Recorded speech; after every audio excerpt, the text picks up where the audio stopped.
Welcome back to everyone's favorite morning talk show, Wake Up for Safety. Later this afternoon, a representative from Wawa and a representative from Sheetz have agreed to an arm wrestling match to determine once and for all which one is truly the best.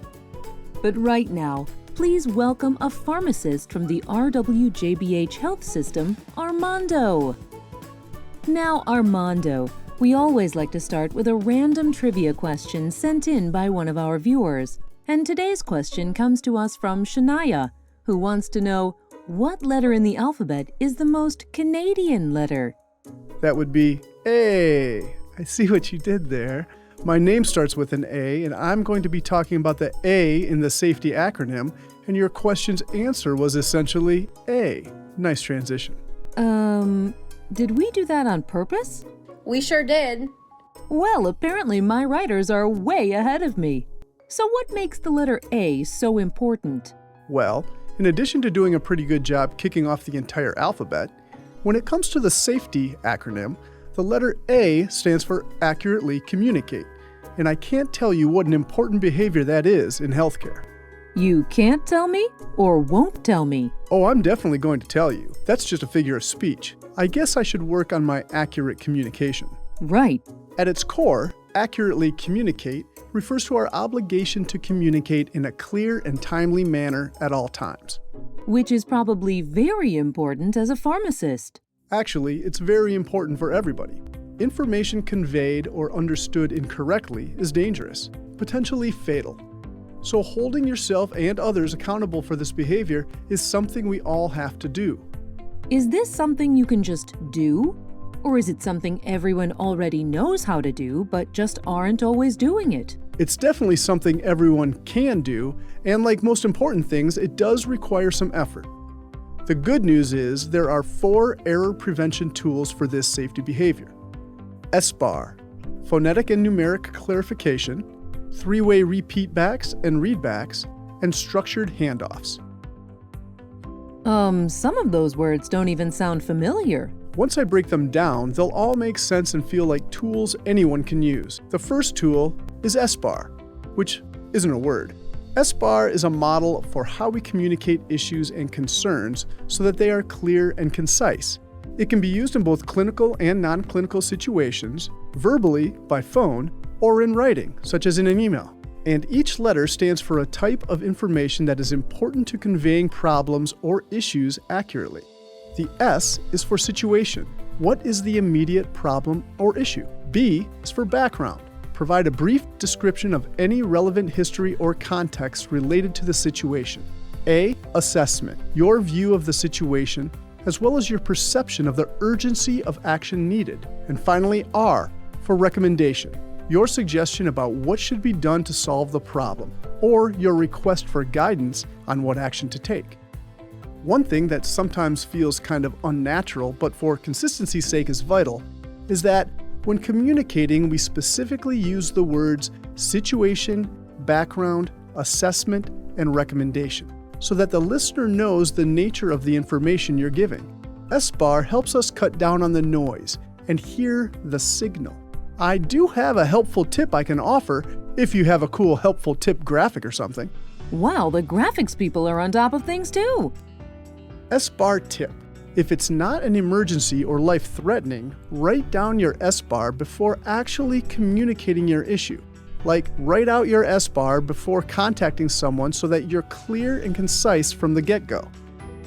I brought a clip that shows SBAR in action. Let's roll that clip. Fukashi, this is Eddie. I'm working on Unit Bravo 5. I have a situation here. There's a leak in room 530. That's 530.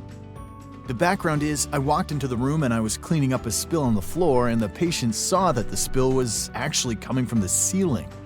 My assessment is that over the last few minutes, the intensity of the leak is getting worse.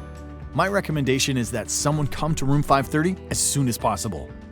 With this report, Fukashi knew what kind of tools to bring with him and the urgency of responding. We can all imagine the scenario where Eddie just calls and says, "Hey Fukashi, come on up to room 530 to help with a puddle, please." And then Fukashi goes to the wrong room, 513, that's 513, doesn't have the tools he needs, and doesn't understand what's going on. How frustrating, right? Like I said, in some ways it feels obvious and easy and natural, but changing our behaviors just a little bit so that we are more confident we are accurately conveying information takes some effort and some diligence, but the payoff might literally save someone's life, or at the very least, make sure we stop a leak. That seems doable. Absolutely. The second tool is phonetic and numeric clarification, which sounds super technical, but really isn't very difficult and is honestly kind of fun, I think. The NATO phonetic alphabet has been in use since 1957 and is also used by the shipping industry, commercial aviation, and nuclear power. So, phonetic clarification is where we use a universally agreed upon word like beta to help spell out a name like Barry. That's Barry spelled B as in beta, A-R-R-Y, to make sure that there is no confusion with a sound-alike letter, which could have possibly been misheard as Perry with a P as in Papa. We want people to use the NATO alphabet so we are talking the same language, but saying M as in Mary or D as in dog is better than nothing. People don't have to memorize it, and you can definitely use a cheat sheet. Take a picture of it and put it in your phone. We have mouse pads available, and you can always print it out and put it up in your area. But more than anything, the more frequently you use it, the more fluent you will be. And you don't have to do it for everything. Just for patient names, medications, procedures, and addresses that could be confused with another and cause harm if incorrect. Number clarification is where we say a number and then say the individual digits to avoid confusion with any sound-alike number. So we'd say 15, 1, 5. I brought another clip that shows numeric and phonetic clarification in action. Let's roll the clip. Medic 3241, respond to 15 Grand Avenue for an 85-year-old male with shortness of breath. 305 received, 50 Grant Avenue for an 85-year-old male with shortness of breath, responding. Medic 3241, clarification. Respond to 15 Grand Avenue. That's 15, 1-5, Grand, with a D as in Delta at the end of Grand. Received, Medic 3241 to 15 Grand Avenue, that's 1515 Grand, G-R-A-N-D as in Delta, en route. That's correct. I think we can all relate to how important getting our numbers right can be, because on the Garden State Parkway, there's a big difference between exit 13, that's 13 for Avalon, and exit 30, that's 30 for Ocean City. Yeah, especially since they closed exit 30, and that used to be my main Wawa stop. Don't forget the Wawa versus Sheetz arm wrestling match is coming up this afternoon. My money's on Wawa.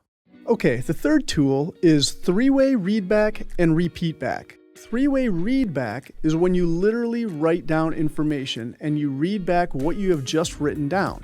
Not necessarily what you heard, but what you wrote down to confirm you wrote down the correct info, which is an important distinction. This confirms you have recorded it correctly, so when you go to carry out the order later, you know you have it right. Three-way readbacks usually have to do with lab values, when a laboratory tech calls the department to speak with a nurse to give a critical lab value. Readbacks are required. In a repeat back, the sender initiates the communication, just like the 911 dispatcher we just overheard. The receiver acknowledges the information by repeating it back, and then the sender then acknowledges accuracy by closing the loop with the phrase, "That's correct." Repeat backs happen more frequently because they're not limited to just situations when a readback is required. They really can be used anytime you're having verbal communications that require reliability. I think I get it, but do we possibly have a clip like you so conveniently had for the last couple? I believe I do. Here's a great example of a three-way repeat back. Hi, my name is Bruce Springsteen. I'm here for a scan of my hungry heart. Hi, Mr. Springsteen. Can you please tell me your date of birth? Yep, I was born in the USA on September 23rd, 1949. Thanks. Just to confirm, that's Springsteen, spelled S-P-R-I-N-G-S-T-E-E-N. Date of birth, September 13. That's 1/3/1949. Hold on. My birthday is September 23rd, 1949. Thanks for the cross-check. The what? Sorry, it's a thing we say. Thank you for confirming. Birth date, September 23, 1949. No problem. And you can always request a readback or repeat back if you have any concern about the information given or received. We're almost out of time, but you have one more important tool, correct? Yes, the fourth tool is structured handoff. Structured handoffs are designed to provide a seamless transition when communicating important information during a handoff of patient care or a project. No one wants to waste time and energy just trying to catch up and figure out what has and has not been accomplished, and a structured handoff can be a lifesaver. Pardon the pun. Consider it done. A well-thought-out plan with clear and concise information saves everyone time in the long run, as well as protecting our patients. Let's roll that last clip. Hi, Dove. I'm heading home. This is Yusuf, your nurse for the day shift. He'll take great care of you. Hi, Devon. He actually prefers to be called Dove. And a fun fact, Dove has 2 dogs named Woody and Barney at home that he FaceTimes with every night. My dogs don't have phones. My partner makes it happen.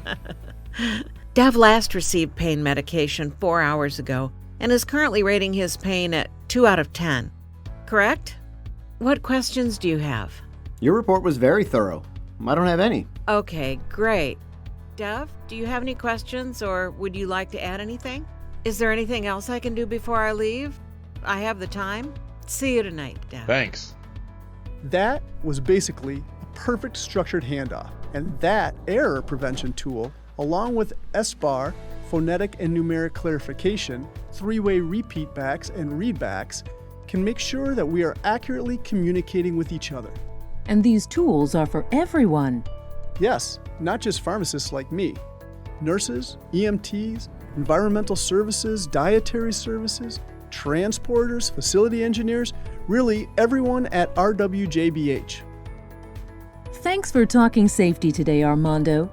Before we leave, when patients or visitors are in our care, we accurately communicate with them by providing services to communicate in their preferred language and method. Many people do not speak English as their primary language. In New Jersey, 1 in 3 residents speak a language other than English at home. We also serve people who are deaf, hard of hearing, blind, or have low vision. Armando, did you know RWJBH provides interpreters for patients in more than 100 different languages? Wow, that's how we accurately communicate in North, South, and Central New Jersey. That's all for today's episode of Wake Up for Safety. Tune in next time when we explore more letters in our safety acronym and announce who won the Wawa vs. Sheetz arm wrestling match. The coffee is strong, the sun is getting high. Let's wake up for SAFETY.